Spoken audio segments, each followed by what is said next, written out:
Hi, my name is Tyler Owens. I'm a student physical therapist assistant at Jeff State, and this is my presentation on encephalitis. Let's get started.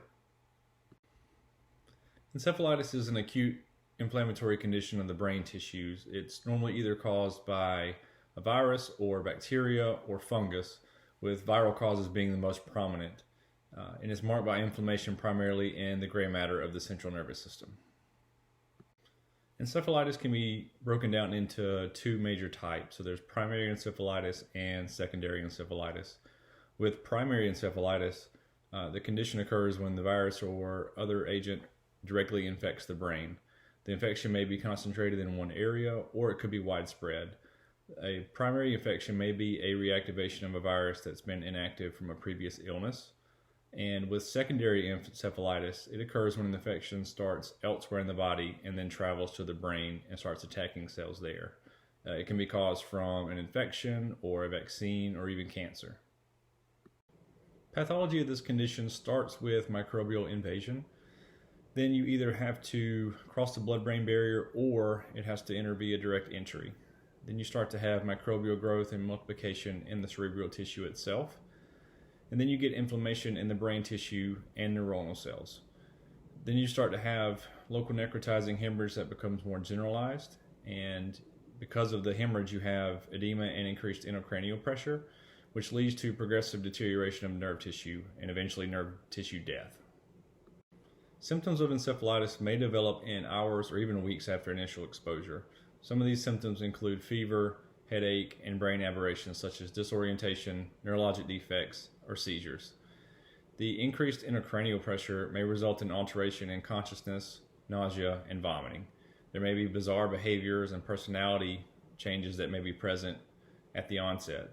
There can also be motor weakness such as hemiparesis.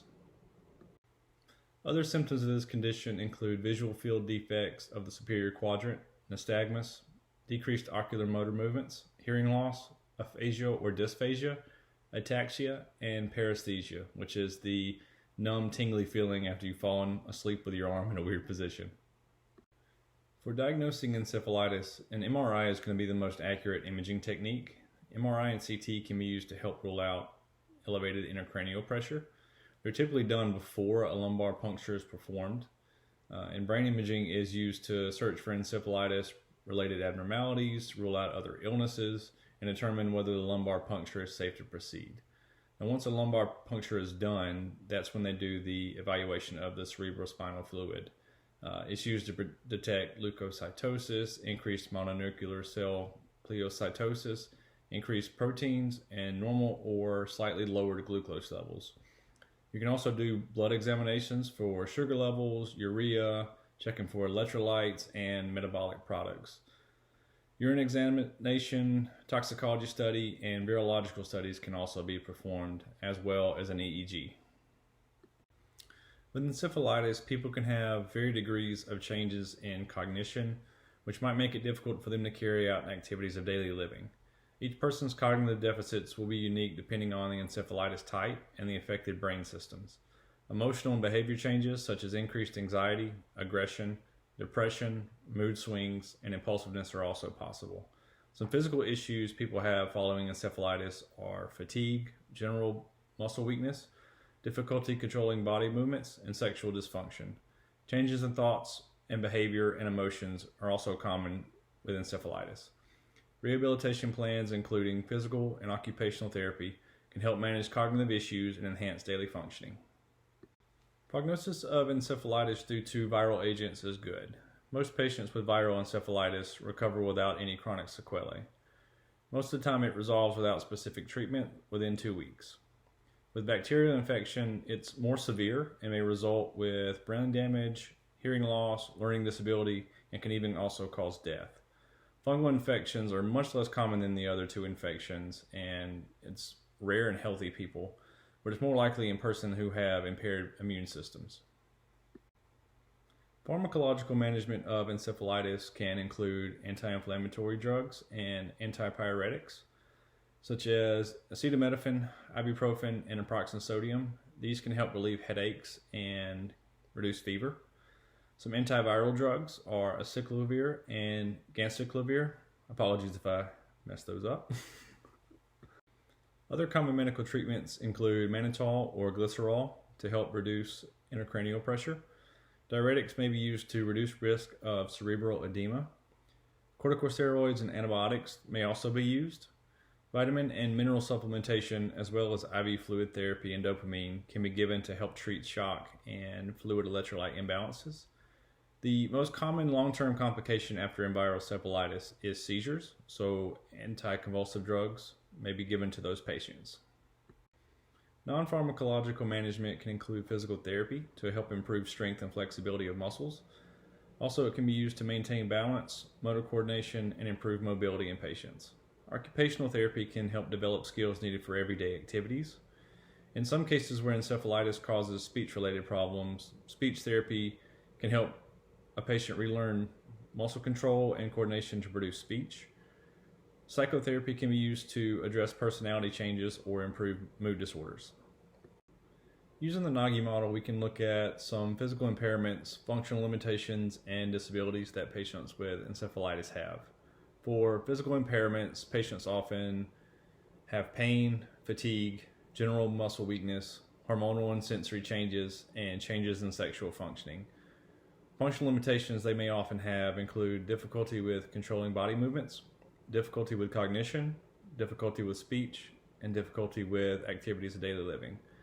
Some disabilities that are common with these patients include chronic seizures, overall mobility and health. Friendships, relationships, and normal interactions may also be impacted by the disease. Also, the inability to work may contribute to financial hardships with some patients due to long stays in the hospitals or medical bills themselves. Here are some skilled interventions that we as PTAs can provide patients diagnosed with encephalitis. Depending on the condition and level of functioning of the patient, these activities can be performed while supine, seated, side-lying, or standing. Range of motion and flexibility deficits may be addressed by manual stretching. PNF and developmental sequence techniques can be used to help facilitate movement, improve muscle coordination and control, and strengthen muscles using functional patterns and activities.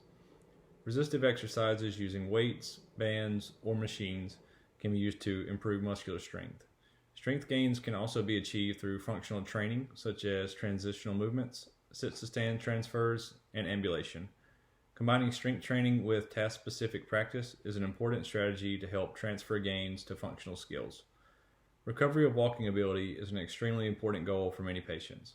Those who can walk independently will likely have a lower burden of care, be able to participate in the expected social roles and recreational activities, and have a higher quality of life overall. PNF and developmental sequence techniques may be applied while in pre-gait, sit-to-stand transfers, and standing activities to help improve neuromuscular control necessary to ambulate. Gait training with an assist device is an effective way to improve quality of life by increasing mobility and independence. And our time with them as patients will not last forever, so we need to educate them of things that they can do at home to continue to get better and to help improve their quality of life. Some precautions for the PTA while treating include chart reviewing to make sure that we stay abreast of changes in lab values and patient statuses. Heart rate, blood pressure, and respiration rate should be monitored because sensory input can potentially aggravate patient responses. Cerebral edema and intracranial pressure may also need to be monitored. Sensory dysfunction should be evaluated before work with the patient begins. Altered sensory input can affect mobility, proprioception, and the application of modalities. The PTA should be familiar with scales used to monitor levels of consciousness, such as the Glasgow-Coma scale, because when the inflammatory response is the greatest, there may be altered levels of consciousness. And the PTA should be aware that cognitive, behavioral, and physical changes are possible from day to day. To summarize this presentation, encephalitis is most commonly caused by viruses. It can be treated with or without medications, and physical therapy can help improve functional limitations and outcomes. This has been my presentation on encephalitis. Thanks for watching.